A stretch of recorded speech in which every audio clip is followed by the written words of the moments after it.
Él es el único que puede tocar nuestros corazones a través de su Espíritu Santo. Amén. Vamos a orar y hay algunos lugares vacíos por ahí para que traten de ubicarlos. Padre, en esta mañana te damos gracias en nombre de Jesucristo porque es quien merece toda la gloria y toda la honra en esta reunión. Es quien debe ser anunciado. Es quien nos da la vida para que estemos aquí, nos ha bendecido durante la semana, nos ha fortalecido a aquellos que han tenido pérdidas familiares, como Silvia y su familia, Padre. Oh Dios, queremos suplicarte que seas tú quien obres en nuestro corazón, que nuestra inteligencia esté presta para escuchar tu palabra y que tu Espíritu Santo nos guíe al entendimiento y sobre todo a ponerla por obra. Te damos gracias por tu dirección en el nombre de Cristo Jesús. Amén. Amén. Bueno, una de las consideraciones que quiero hacer así importantes es muy básica y quiero que me vengan a responder. ¿De quién es la iglesia? ¿Quién la compró con su sangre? Entonces todos nosotros somos comprados por su sangre y no tenemos absolutamente autoridad para decirle a Jesús cómo deben de ser las cosas o para establecer nuevas enseñanzas, nuevas modas, nuevas ideas y hablar de términos que nos parezcan más adecuados a la cultura. Fíjense que no. Si la iglesia pertenece a Dios por medio de la sangre de Cristo, fue comprada, quiere decir que ahora que estamos aquí voluntariamente hemos decidido escuchar su palabra y obedecerla. Cualquiera que no haga esto es su decisión y se respeta, pero a Dios no le agrada. Tengo que ser claro porque a veces uno le tiene temor a las personas y las personas se confunden porque si el pastor no dijo las cosas como son, entonces quiere decir que son como no son. Hermanos, Jesús tuvo que orar por nosotros. Ese es el título del mensaje de hoy. Jesús ora por nosotros. ¿Por qué era por nosotros? Es lo que vamos a ver en dos partes. Hoy es la primera, el domingo que entra la segunda parte. Pero Jesús ora por nosotros con algunas ideas muy claras que quiere que se logren en nosotros. Y bueno, no empezó orando por nosotros específicamente, estaba orando por los discípulos de aquel tiempo y también oró por los que hemos de creer en Cristo a través del mensaje que nos han transmitido generación tras generación hasta el día de hoy. ¿Cuál fue el pasaje que vimos? Fue el Evangelio de San Juan, capítulo 17. Y vamos a tomar nuestra Biblia en ese pasaje y vamos a ir siguiendo lo que he tratado de organizar en algún sentido para que sea claro en su corazón y ustedes lo van a tener que ratificar con la Biblia. Y vuelvo a agradecer mucho a los hermanos que se han estado tomando el cuidado de decir, pastor, dijo Pedro en vez de Pablo, dijo Felipe en vez de Pedro, y he tenido que subir esas aclaraciones al video porque, hermanos, es bueno reconocer que nos equivocamos y agradezco por los que me ayudan en ese sentido. En ese pasaje de San Juan 17, inicia con ese título que tienen algunas Biblias, Jesús ora por sus discípulos. Y el verso 1 habla de una relación muy estrecha que había entre el Padre y el Hijo. Los cristianos no tenemos ninguna, vamos a decir, dificultad en aceptar que es Dios Padre, Dios Hijo y Dios Espíritu Santo. Y aquí vemos específicamente una relación muy cercana entre Jesucristo y el Padre.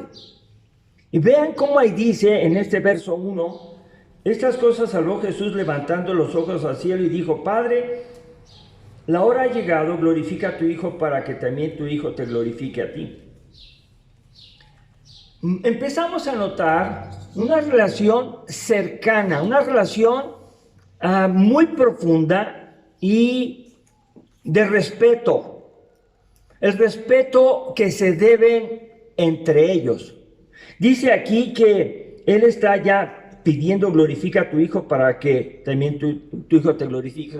Respalda a tu hijo con todo tu poder, porque exáltame, porque yo también, con toda mi fuerza y mi cariño, estoy haciendo la obra que me diste que hiciese.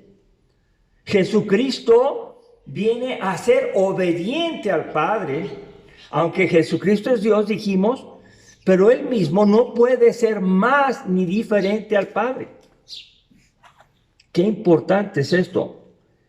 Dice en el verso número 2, como le has dado potestad sobre toda carne para que dé vida eterna a todos los que le diste. ¿Cuál es ahí la misión encomendada? Si no es dar vida eterna.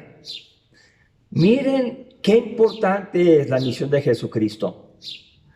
Cuando estamos aquí, tenemos que estar seguros de que Jesús vino a darnos la salvación de nuestra alma. Ahora, cuando hablamos de salvación, ya es un término que implica una condenación, porque la condenación viene a través del pecado, a través de la desobediencia a la ley, porque no es posible no cumplir la ley y salir inocente. La paga del pecado es muerte. Entonces aquí vemos claramente que Jesús viene con la misión de dar salvación. Y si los que estamos aquí no estamos seguros de la salvación porque nos han dicho, es cada quien como lo vea, bueno, algunos son más para allá. Si alguien tiene dudas de su salvación, escuche el mensaje, vaya a la palabra. Dice aquí a todos los que le diste. Y entonces tenemos una enseñanza aquí como de la elección, de la predestinación, dirían algunos, como Dios en su soberanía dice, los que me diste se van a salvar. Y vamos a ir en el desarrollo del mensaje viendo que también hay responsabilidad del que escucha. Porque tal vez Dios nos quiere salvar y es todo su deseo y ha abierto la salvación para todo el mundo, para que todo aquel que él cree, pero aquí vemos que hay una decisión soberana de Dios de decir, quiero que sean salvos. Los que me diste. ¿Cuál es el mensaje aquí? Que Jesús es dado a conocer por Él mismo y Jesús da a conocer al Padre. Jesús da a conocer al Padre. Vamos a ir a nuestra Biblia, recorriendo hacia atrás en Juan capítulo 6, verso 37.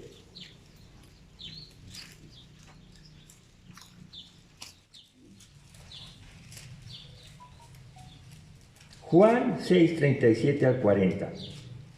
La Biblia dice aquí, todo lo que el Padre me da, vendrá a mí, y al que a mí viene no le echo fuera, porque he descendido del cielo, no para hacer mi voluntad, sino la voluntad del que me envió.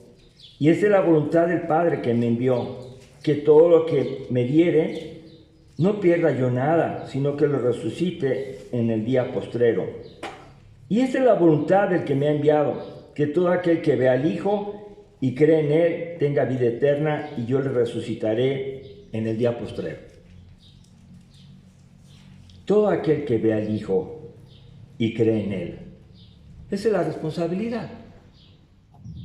La palabra creer implica obediencia de veras. Obediencia, creer es obedecer. Ahora, no estamos hablando de que yo creo que se voy a ir a trabajar y no te quieres levantar en realidad. Creer significa, voy a hacerlo. Nadie en la tierra es perfecto. Nadie puede decir que ha cumplido todo lo que Jesús dice. Nadie. Ni lo habrá. Ya Cristo lo hizo. Y lo hizo para salvarnos. Esa es la misión de Cristo. Salvar a todos los que hemos caído en una situación difícil de la vida. Todos tenemos cerebro. En ese cerebro se dan muchos pensamientos. Esos pensamientos, algunos agradan a Dios y otros no. Y de esos pensamientos, algunos se hacen hechos. Y esos hechos a veces los justificamos y decimos, así lo hace todo el mundo, creo que no es malo. Pero nuestra conciencia nos dice, no se lo cuentes a todos. Y de esos hechos, muchos traen problemas en la vida, que son dolorosos y que salen después.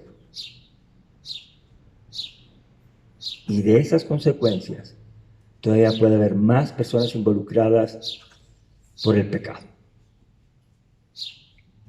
¿Cómo Jesús quiere salvarnos de una condenación? No es solamente para que le recibas en tu corazón y ahí te quedes. Es para que cada día crezcas en el conocimiento. Y Jesús dice aquí, todo lo que el Padre me da, vendrá a mí. Y yo no lo voy a perder. Pero ¿a quién no va a perder? A aquel que es dejado dócilmente, que le sigue dócilmente. Yo puedo ver aquí claramente cómo Jesús está orando por los que han creído. Y hay una esperanza muy preciosa para los que hemos creído. No es para asustarnos, no, por supuesto que no. Es una esperanza. Vamos al verso 4. Dice, yo te he glorificado en la tierra, San Juan 17:4. Yo te he glorificado en la tierra, he acabado la obra que me diste que hiciese. Noten que Jesús completa su tarea y su misión. Jesús nos da un ejemplo de decir y cumplir. Él pensó en la salvación con el Padre y vino a buscar a salvarnos y la cumple. Este pensamiento es tan fuerte porque a Jesús no se le puede acusar de que le faltó algo. No, no se le puede pasar. Él cumplió todo. Y por eso que cumple, ahora pide en el verso 5, ahora pues Padre, glorifícame tú al lado tuyo con aquella gloria que tuve contigo antes de que el mundo fuese. Como he cumplido, quiero regresar a estar en la misma condición que tenía contigo en la eternidad y quiero estar ahí. Quiero regresar porque la misión la he cumplido. Ya no hay nada más que hacer de parte de Él.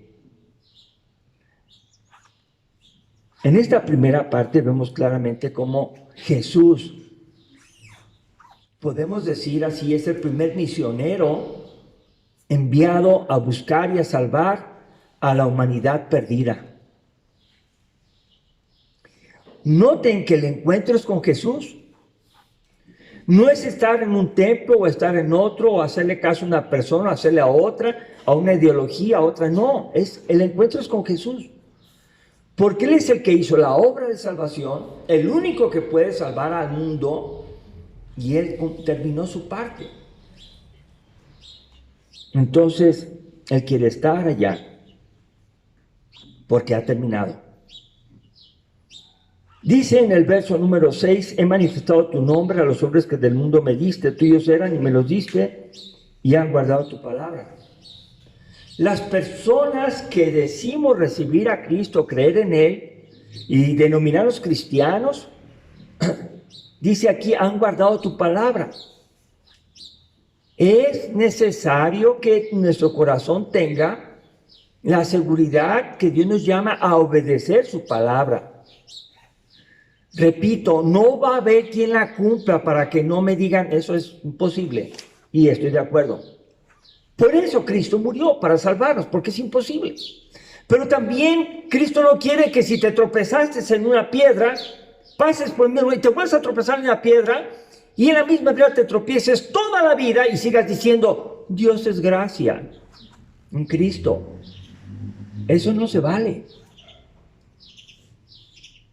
Guardar la palabra es decir, no pude esta vez, pero ayúdame, Dios, a través de tu Espíritu Santo, para manifestar el fruto tuyo y dejar de tropezarme en la misma piedra que he hecho por años. Dice el 7, ahora han conocido que todas las cosas que me has dado proceden de ti. Han conocido que todas las cosas que me has dado proceden de ti. Porque las palabras que me diste les he dado y ellos las recibieron y han conocido verdaderamente que salí de ti y han creído que tú me enviaste. Jesús explica volviendo hacia atrás en Juan 5, versos 19 al 23, explica claramente qué les enseñó. Cómo el Padre y el Hijo están relacionados entre sí. Vamos a San Juan 19 al 23. Y en este pasaje Jesús da a conocer su relación con el Padre. ¿Y quién es Jesús? Y esto lo escucharon en aquellos años y lo estamos escuchando hoy. Dice así: respondió entonces Jesús y les dijo: de cierto os digo, no puede el Hijo hacer nada por sí mismo, sino lo que ve hacer al Padre, porque todo lo que el Padre hace, también lo hace el Hijo igualmente. En Juan 5:20 dice: porque el Padre ama al Hijo y le muestra todas las cosas que Él hace, y mayores obras que éstas demostrará, de modo que vosotros os maravilléis. Porque como el Padre levantó de los muertos y les da vida, levanta a los muertos y les da vida, así también le dijo a los que quiere dar vida. Porque el Padre a nadie juzga, sino que todo el juicio dio al Hijo, para que todos honren al Hijo como honran al Padre. El que no honra al Hijo no honra al Padre que le envió. Jesús enseña quién es Él. Jesús no es un fundador de otra religión. Jesús es Dios con nosotros y tenemos una responsabilidad muy grande al conocer su mensaje, porque el Dios que está con nosotros nos está hablando para que nosotros vivamos haciendo su voluntad. ¿Quién es el Rey? ¿Quién es el Rey? ¿Jesús, el mundo o nosotros? Es Jesús. Y si Jesús es el Rey, entonces nosotros estamos aquí como siervos suyos para aprender de su palabra. Porque aquí dice claramente que el que no honra al Hijo no honra al Padre. No podemos quitarle nada absolutamente al Hijo, ni poner por encima del Hijo otra cosa, ni adjudicarle al Hijo otra cosa. No podemos. Cristo es suficiente. Por eso tú necesitas, y yo necesito a Cristo para mi salvación, y ya. Por consabido es que si yo entro a Cristo, las buenas obras van a seguir como un adorno de mi fe y de mi salvación. Ninguna obra me es impuesta para salvación, ni el bautismo, nada. Ni la cena del Señor, tampoco. Pero el que está en Cristo se bautiza y toma la cena del Señor. Vemos aquí que el que honra al Hijo honra al Padre. Ahora, hay una razón en San Juan 10:30. ¿Por qué? Alguien que lo encuentre y lo lea en voz fuerte. Juan 10:30.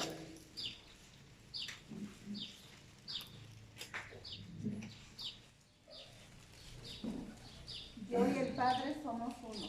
Ajá. Dice claramente ahí: yo y el Padre uno somos. ¿Qué manera tan directa de decir el Padre y yo uno somos? Allí está. Si Jesús se hizo presente para decirnos quién es el Padre, para revelarnos quién es el Padre, para enseñarnos cómo vivir. Y no solamente para eso, sino para salvarnos. Porque había dos cosas que cumplir: la justicia, el alma que pecare esa morirá. Teníamos que morir, y el amor de Dios. La redención por amor de nosotros, por la muerte de Cristo, se cumplió. justicia y amor fueron cubiertos por el hermoso plan de Dios de salvación. Somos redimidos, pero no para que sigamos igual, hermanos. Somos redimidos para mejorar en Cristo, para crecer en Cristo. Y hay muchos mensajes muy bonitos que dice que debiendo de ser maestros todavía son niños y que todavía necesitan leche para alimentarse. Pero quien dice eso nos está llamando a un crecimiento. Bueno, en esa parte que sigue de San Juan 17, a donde regresamos, Jesús ya empieza, ya oró por él, ya estuvo en comunión muy feliz con el Padre y ahora empieza a rogar. Verso número 8. No, el 9 ya. Yo ruego por ellos, no ruego por el mundo, sino por los que me diste, porque tuyos son. Y todo lo mío es tuyo y todo lo tuyo mío, y he sido glorificado en ellos. Yo ruego por ellos. ¿Por quiénes? Por nosotros, por los discípulos. Ahora, ¿por qué ruega? Porque nosotros necesitamos ayuda. Porque nosotros vivimos en una generación, una sociedad, en un mundo caído en el pecado, donde, ay caray, es más fácil pecar que obedecer. De tal forma que si Dios te dice, haz esto, te cuesta más trabajo que ir a la tienda y comprar lo que te ofrecen ahí y que de verlo dices, esto no le gusta a Dios. Y algunos han contestado, es que no hay de otra. No hay de otra porque no buscas. Sí hay. Pero lo más fácil ahorita en este tiempo es pecar. Y todavía ser apapachado y decir, qué bien está. No es cierto. De eso quería Jesús que nos guardara. Porque ellos son tuyos, me los diste. Y yo, dice aquí en el verso 11, yo ya no estoy en el mundo, mas estos están en el mundo. Yo voy a ti, Padre Santo, los que me has dado, guárdalos en tu nombre para que sean uno, así como nosotros. Jesús ya no iba a estar. Él iba a resucitar, iba a ascender a los cielos, iba a mandar al Espíritu Santo, pero físicamente no iba a estar ahí. Y el ser humano, desde siempre, después del pecado, es muy dado a la vista, a creer por vista. Por eso hicieron el becerro de oro en los tiempos de Moisés, porque se les hacía que ya no bajaba Moisés y daba el mensaje, y los había abandonado. Entonces cada quien hace sus ídolos actualmente igual. No son becerros de oro, pero son actividades, son situaciones que tú cuidas más que cuidar a Dios. Y que no estás haciendo la voluntad de Dios, pero estás metido en esa actividad. Y cuando alguien dice, es que no tuve tiempo, tú dices, ¿se murió o qué? No, sí tuvo tiempo, pero decidió hacer otra cosa. Entonces, vemos ahí que, guárdalos, ellos se quedan en el mundo. Y hay ¿para qué los guarde? Chequen esto, para que sean uno. Para que sean uno. ¿Así queda el versículo? ¿O sigue un poquito más? Para que sean uno. Vean su Biblia. Así como nosotros. Entonces nuestra referencia de unidad de iglesia, nuestra referencia de fe, no es como cada quien piensa como quiera y hágale como quiera. No, Señor. El Padre y el Hijo estaban unidos en pensamiento, en acción y en todo. Estaban unidos, ¿de acuerdo? Pues la iglesia tiene un trabajo de aprender a estar unidos. Repito, tenemos problemas de naturaleza caída, pero yo no los voy a justificar, porque el que justifica es Cristo cuando dice, yo muero por ustedes, pero el Espíritu Santo va a estar con ustedes. Entonces, sí pueden, porque está el Espíritu Santo con ustedes. Y a mí no me hablen del poder del Espíritu Santo, el poder de manifestaciones. Háblenme del poder de sus hechos obedientes a Dios. Hay mucha obediencia a veces en los entornos entre cuatro paredes, pero saliendo a la casa, saliendo a la calle, saliendo al trabajo, ahí es donde se necesita ver el poder de Dios. La unidad. Y ustedes ya van perfilando. Si Cristo vino a buscar y a salvar lo que se había perdido, ¿a qué nos ha enviado? ¿A qué nos ha llamado Cristo a hacer? ¿Perdón? A buscar y a llamar también a aquellos que están sin Cristo para que vengan a la salvación. Bueno, vemos aquí que les está explicando. Cuando yo estaba en el mundo con ellos, los guardaba en tu nombre. Nunca había problema entre el Padre y el Hijo. A los que me diste yo los guardé y ninguno de ellos se perdió, sino el hijo de perdición, para que la Escritura se cumpliese. ¿Quién se perdió? Judas Iscariote, porque estaba entre los 12, pero no era de los 12. Siempre tenía puesta la mirada en ¿qué? Dicen que era tesorero, entonces le gustaba el dinero, pero también estaba buscando hacer su voluntad. Dios no quiere eso. Los 11 también tendían a querer hacer su voluntad, pero escuchaban las llamadas de atención de Jesús y se corregían y lloraban cuando cometían el error que ellos buscaron. Dice así: quiero que todos se van a salvar. Verso 13, pero ahora voy a ti y hablo esto en el mundo, para que tengan mi gozo cumplido en sí mismos. Voy a recopilar 3 puntos que dije. 1, que sean uno como el Padre y el Hijo, que sean uno. 2, que sean guardados para salvación. Y punto 3, que tengan el gozo completo en sí mismos. Hermanos, en verdad, el gozo no nomás es para los que nos caen bien. Miren, el ser humano es dado así más o menos, sin Cristo. Es muy feliz, es jijiji, jajaja, con sus amigos, ¿verdad?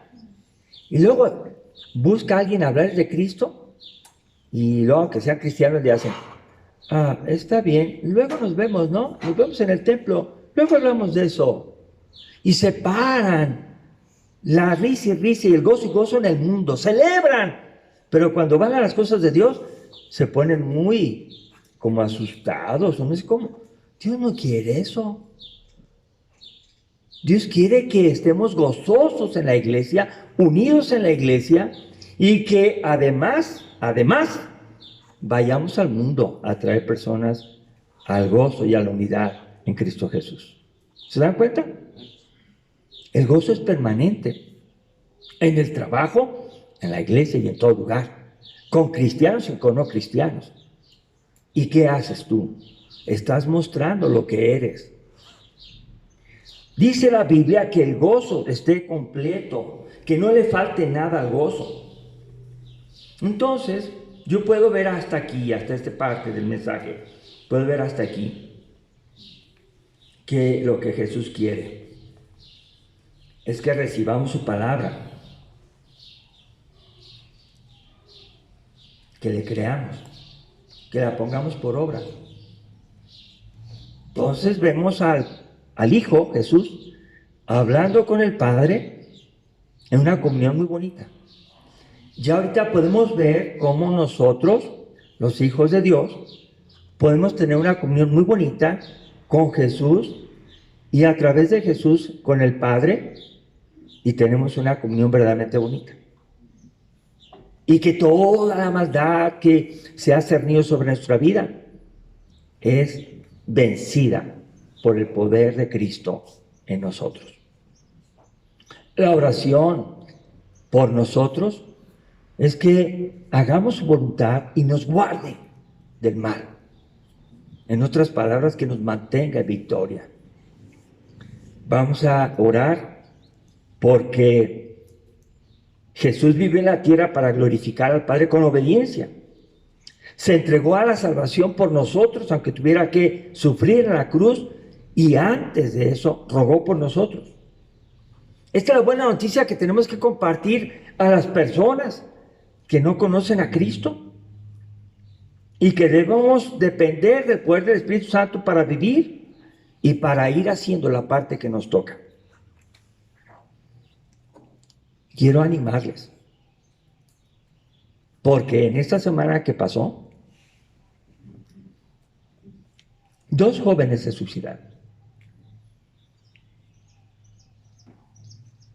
Falta esperanza. ¿Quién les habló? Oremos, hermanos. Nuestra función en la iglesia es ir a buscar y a llevar a Cristo para que lo salve a todas las personas que viven sin esperanza en este mundo. Vamos a ponernos de pie, vamos a orar. Gracias, Señor Jesús, porque esta oración que haces por tus discípulos se extendió como tú lo has hecho para nosotros que estamos ahora acá. Queremos, Señor, darte las gracias por tu misericordia y bondad, porque jamás nos has pagado conforme a nuestros hechos. Al contrario, mostraste tu amor para con nosotros, en que siendo aún pecadores, Cristo murió por nosotros. Te rogamos que esta oración, Señor, de Jesús por nosotros, para que seamos uno, para que tengamos el gozo completo, para que, Señor, vivamos en victoria sobre el pecado del mundo, se cumpla. Estamos aquí, Señor, reunidos para recibir tu palabra con humildad y con el deseo de obedecerla. Gracias porque siendo esos tus deseos, estamos dispuestos a hacerlo. Ayúdanos a través del Espíritu Santo. Gracias, Señor Jesús, porque si alguna persona no ha entregado su vida a Cristo y no le conoce, estamos aquí para animarle, para mostrarle el amor tan grande de Jesús para nosotros. Gracias, Señor. Ahora continúa, Señor, llenar nuestros corazones de tu palabra. Esta semana que la leemos cada día, que oramos, para que podamos vivir conociéndote y obedeciéndote. Te lo suplicamos y te damos gracias en el nombre de Cristo Jesús. Amén. Amén. Dios los bendiga, hermanos.